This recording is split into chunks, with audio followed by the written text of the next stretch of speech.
Storya ng pag-ibig na wagas.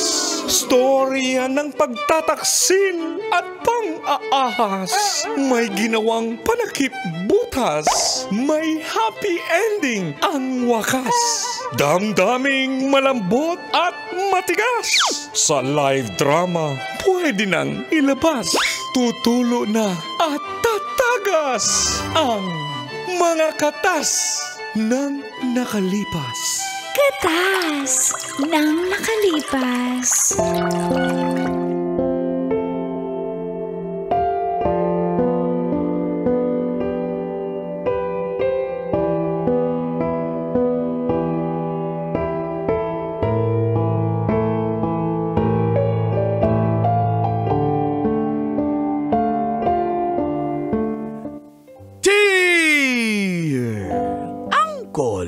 Dako.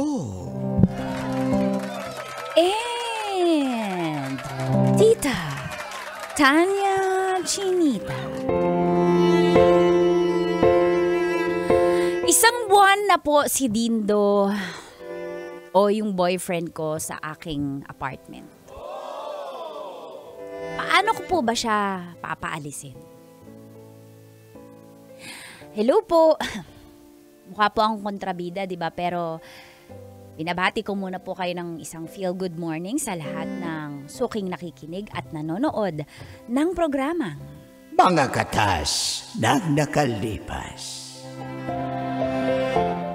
Tago nyo na lang po ako sa pangalang Lori, taga Caloocan.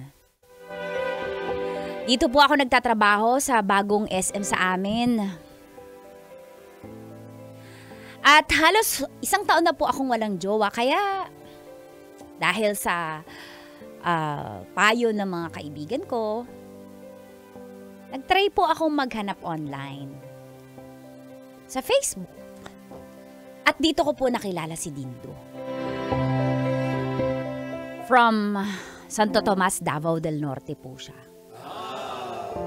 Nagtatrabaho po siya sa isang banana plantation. 3 months din kami halos araw-araw magka-chat at nag-uusap via video call. May itsura naman po si Dindo, kaya why not? I-try ko na sagutin po siya. Kahit sa messenger lang po siya nanligaw. Malayo man siya, wala naman mawawala kung susubukan, di ba? At nung naging kami, doon na nga po nagsimulang tumagas. Ang mga katas ng aking nakalipas.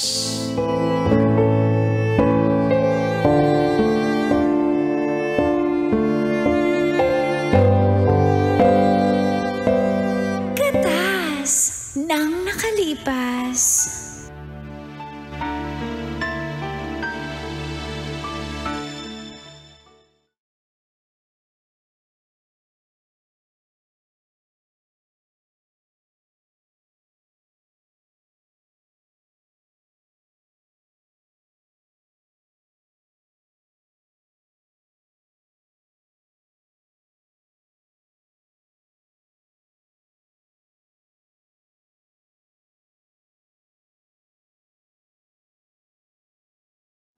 Be. Basta dyan, be.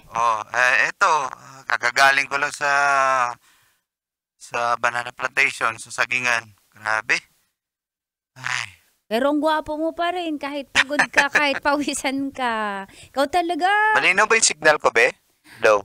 Konting Yan. lakas siguro. Yan, okay na, be? Lapit ka. Yan, mas okay. Hello?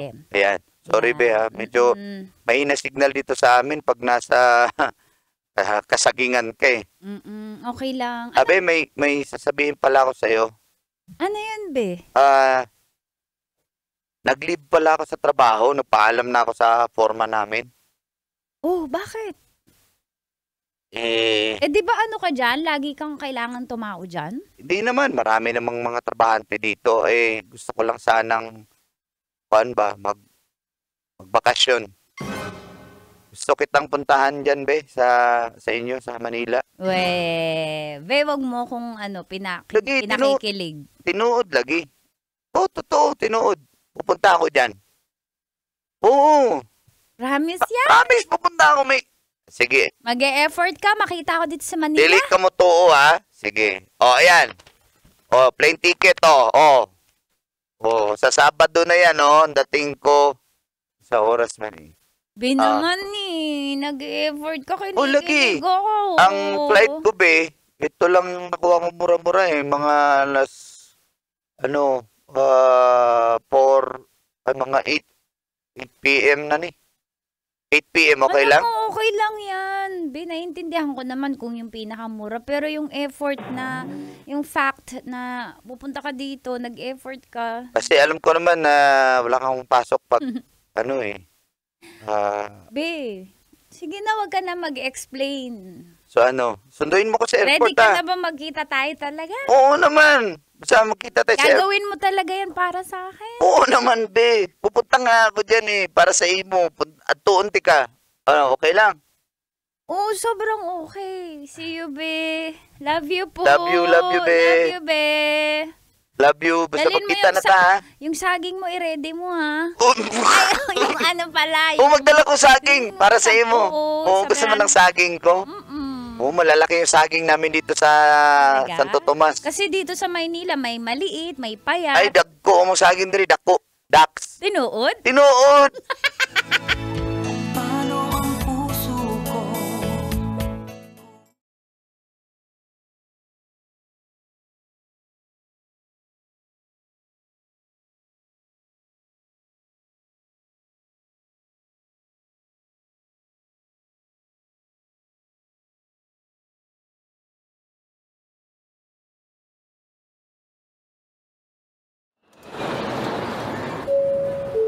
Your attention, please.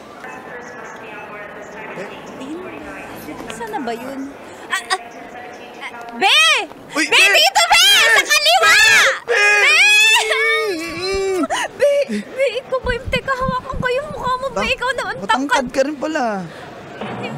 Okay lang, magtatapat din yan. Ana, Dena? Ganun ba yun? Be naman Hindi kasi, be, alam ko naman na ayaw mo ng maliit eh. Buti na lang, matangkad Okay ako. lang, maliit. Ay, salamat at Ang sundo ko mahalaga, naman diri sa loyal. airport kay first time ko diri sa Manila ba? Oo, talaga. Ano, Be? Excited ka na? Tara. Be, ay, pinagtitingin na tayo ng mga tao. Sige lang, sugdi na sila. Tara na. Halika na, Be. Ayun, nakaantay na yung Grab natin. Tara. Tama yung Grab driver, oh. Bay, bilisan nyo, bay! Umapatak ang metro, bay! Hoy, Grab yan eh! Paano ba napatak ang metro? Yung lang nga eh, grab pero may metrohan. Tara, be.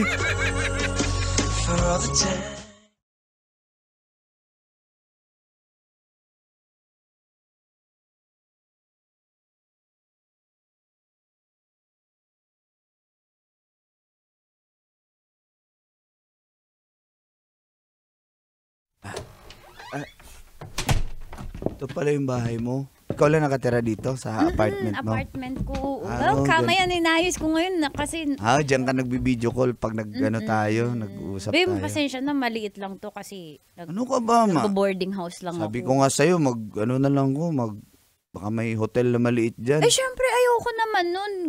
Gusto ko maramdaman mo na welcome ka dito sa akin. Babe, guwapo mo naman. Ay, Sarap mo guwapo. namang ikis. Talaga? Nahiya ako si Yubi. Nahiya ako. Nahiya. Uy, Eh, syempre, first time natin nagkita sa personal, kahit na naging tayo na sa cellphone. Guwapo mo pala Salamat, talaga ha. sa personal. Ang ganda mo rin sa ano. Be, Mm. be, tama na yung Sandali, salita. gusto ko yung naka-uniform ka eh. Ganun ba yun? Naka-stocking. Gusto mo yun? Tapos siyo ng stocking. Ganon. Be, saan mo yan napapanood? Sa Viva Max na naman. Hindi, be. Wala akong pinapanood na ganyan. Sinabi Be, lang ano ng friend yan? ko. Ha? Sige na, wag na lang. Hindi, sige, magsusuot ako ng stockings para may pupunitin ka. Oh! Tignan mo, gusto mo, kinikilig ka pa. Wait lang, dyan ka lang. 5 minutes, ha? Ang tagal naman ng 5 minutes. Grabe naman yan. Bilisan mo, be. 5 minutes later. Kasi natin na naman.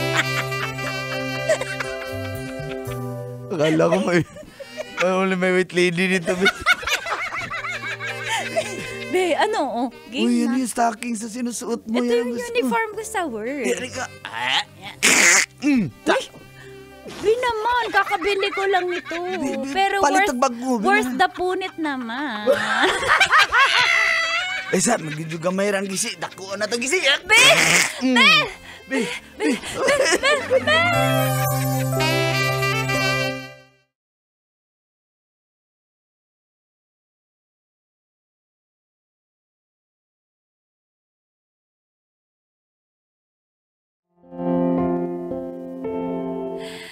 Natuwa naman ako po dahil... ano daw? Tuwa po ako dahil nag-effort talaga si Dindo pumunta ng Manila.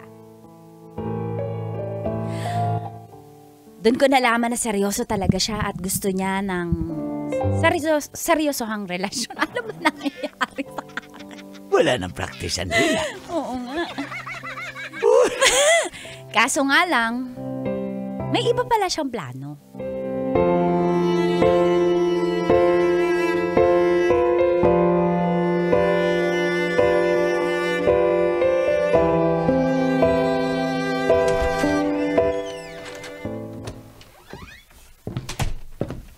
Uy, Be, sakto. Nandito ka na. Nakakapagluto na ako, tapos nilabhan ko na rin yung mga damit mo, pati yung mga Puti na mga kurtina laba mo. pati yung mga bedsheet, mga kumot, mga punda, nilaban ko na lahat para yung mga towel mo, yan, naka-ready na yan lahat. Tapos, ayan, nagluto ako. Specialty namin tong mga Bisaya, halang-halang na manok. Halang-halang. Medyo maanghang yan, ha? Be, kailan ka babalik ng Mindanao? Ha? Babalik? Sa totoo lang, Be, nag-resign na pala ako sa trabaho. Hindi ko alam yan. Ngayon ko lang sinabi kasi, ayoko na magtrabaho sa banana plantation. Bala ko dito na ako magtrabaho sa Maynila.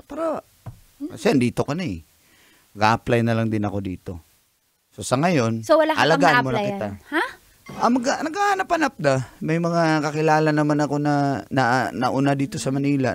Nangutanan ako sa ila, tapos yun, pag may makante daw, baka pwede nila akong... Paano yung mga requirements na kailangan? Yung mga diploma and yung mga birth certificate? Dinala ko na, nandito yung mga papel ko. So may plano ka talaga? Oo, ayoko na umuwi dun sa Mindanao. Okay na ako dito sa Manila. Andito ka eh. Yan pala yung plano mo? Oo. Siyempre, para magkasama tayo. Isang buwan ka na dito sa apartment. Oo nga eh. Sige lang, pag makahanap ko ng trabaho, tabang-tabangan ka, matulungan kita sa mga bills mo. Pasensya na, naubos na yung grocery pala. Baka pwedeng mag-grocery ka na naman bukas. Be, hindi pa Yung oras. isang kabang bigas mo, 1 week lang eh. Malakas ako kumain, pasensya na kasi sanay ako sa trabaho sa Be, sagingan isang buwan ba. ka na dito. Kaya nga. Sige lang, basta pag makahanap ako ng ganang trabaho. Tapos anong plano pag nakahanap ka ng trabaho? Anong plano mo? At least dito lang din ako sa Manila, di ba? Para kasama pa rin tayo. Kauban na ba? Siyempre, Yun yan yung plano ko. Kumain ka na, lumalamig din yung halang-halang. Higupin mo yung sabaw. Sarap yan, halang-halang. Kainin mo na. Sige, Be. Sige na. Sige.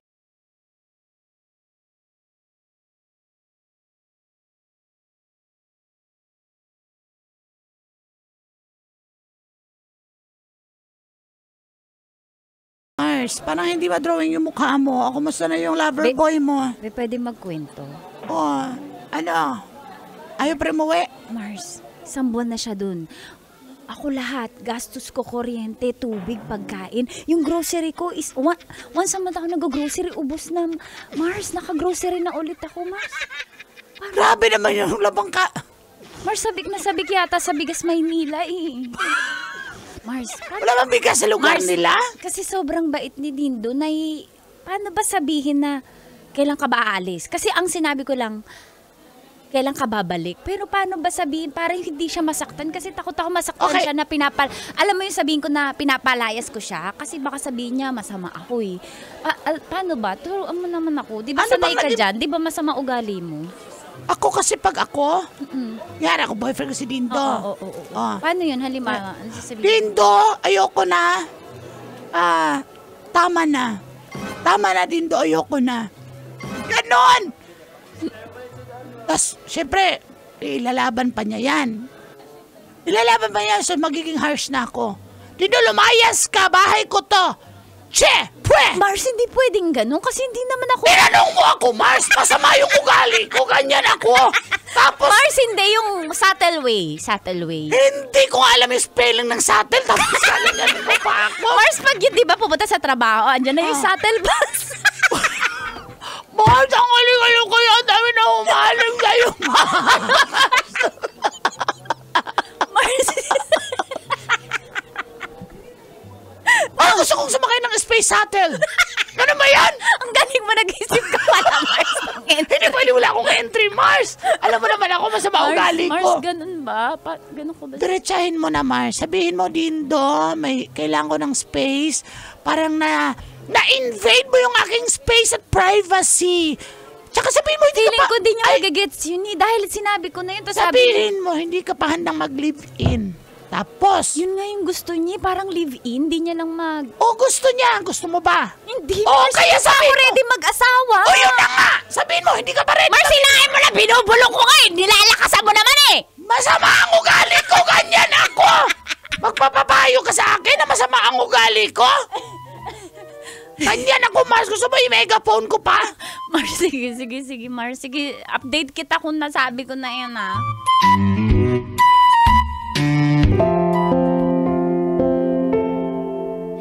Ang hirap po kasi, hindi ko talaga masabi straightforward na umalis na siya at ayoko nang live-in, hindi pa ako ready. Pero yun po yung gusto mangyari ni Dindo. Paano po ba?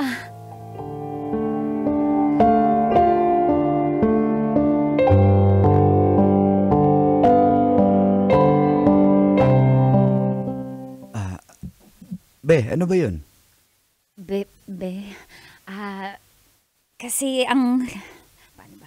Ang gusto mo kasing mangyari, mag-live-in na tayo, di ba? Magsama. Kasi, di ba yun yung sinabi mo? Andito Pasensya na ka ako, na be. magiging tapat na ako sa'yo, be. Sige, ano ba yun? Ayoko pa kasi.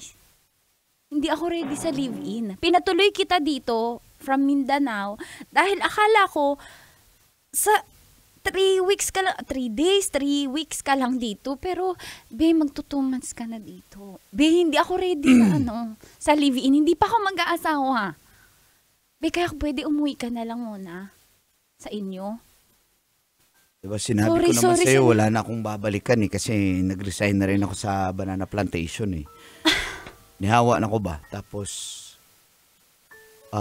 Be, umuwi ka na lang, bumalik ka ng Davao. ayaw mo ba sa akin? Yung sinasabi ko. Hindi ko ayaw sa'yo, pero be, hindi pa ako ready makipag-live-in, hindi pa ako mag-aasawa. Hindi pa ako ready sa ganitong setup. Sana magets mo. Huwag ka masyadong ma-overwhelm na. Gusto mo mag-asawa agad tayo, hindi pa ako ready. Wala pa nga tayo napupundar. Gusto mo magsama na tayo. Pasensya ka na sa nasasabi ko. Ang hirap eh. Hindi mo ako kasi magets eh. Kaya diretsahan na. Akala ko kasi, okay tayo, okay na, tanggap mo ako, pinatira ako, pasalamat ako. Wala akong kamag-anak dito sa Manila, dito sa Caloocan, pero sige. Yan ang gusto mo, kahit saan ako mapunta, be. Alis na lang ako dito. Kukunin ko lang yung mga gamit ko. Pasensya ka na.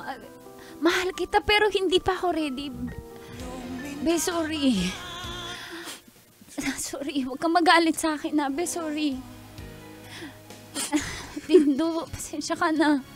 Pasensya ka na. Kailangan pa bang i-memorize yan? Love Radio Basic!